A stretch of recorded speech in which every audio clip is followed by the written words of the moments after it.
issue that exists in almost every community I've seen, patients from cultures, countries, no matter where they're from.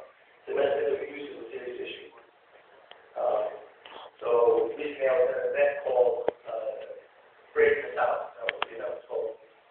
I was at a poem, and this is a true story about a patient that I actually had, who came to me, and this kind of story as it goes. And this is something I think this, and you know, as Muslims we're ordered to do really two things, right? Besides believing in Allah, there's only two actions that we're actually asked to do over and over again in Allah, and they are to enjoy the good actions and forbade evil actions. That's really what we're supposed to do. And so we forbade evil actions, regardless of where it lies, even if it lies in our own community, which it does. And I realize this specific issue is affecting the lives kind of across the board. So this is a poem called Breaking the House. I faced her, a 20-year-old Hispanic female with no significant past medical history. The swelling above her left eye, the bruises on her arms and inner thighs still in history. She forced a smile, wore it like a mask. She flinched when I asked, "Hey, what's going on? Tell me how it happened." She said, I fell again.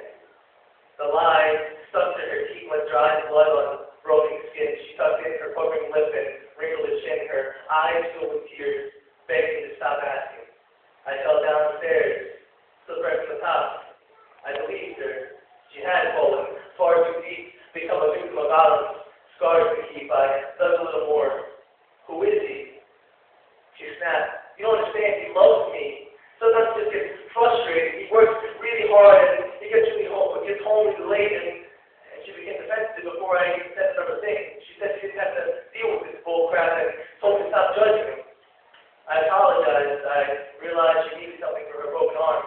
Asked her about how she felt and told her I really didn't mean any harm.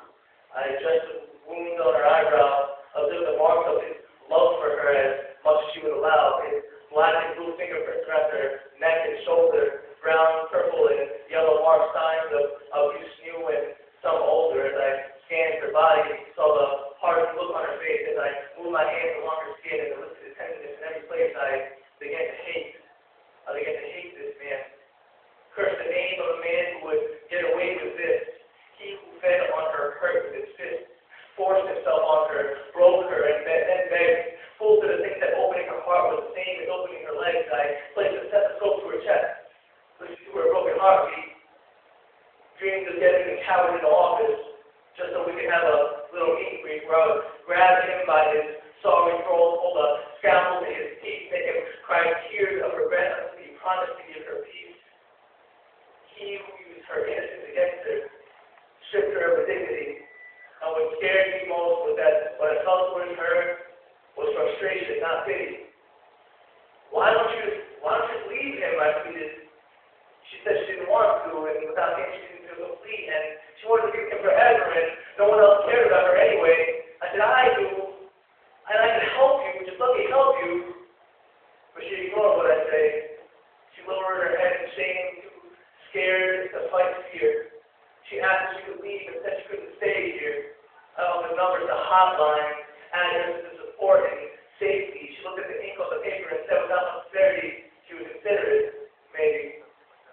I knew that I had no chance against this guy's stranglehold. Asked her if I could do anything to change her mind, but she nodded no. Cold. If you could ever hear her now, she would swear by God that all the bruises from his attacks coalesced into a heart tattoo, a symbol of his love on her back. That they were soulmates, and every relationship had its pains, and that at least she wasn't alone, and how could she really complain? And so she left, he victorious, and I overcome. He left praying in the night that she'd be safe and she'd have her freedom. And so now I can cling to you all for her and for all those who are stuck in this cycle of violence, not able to make you hear her call for help, but maybe at least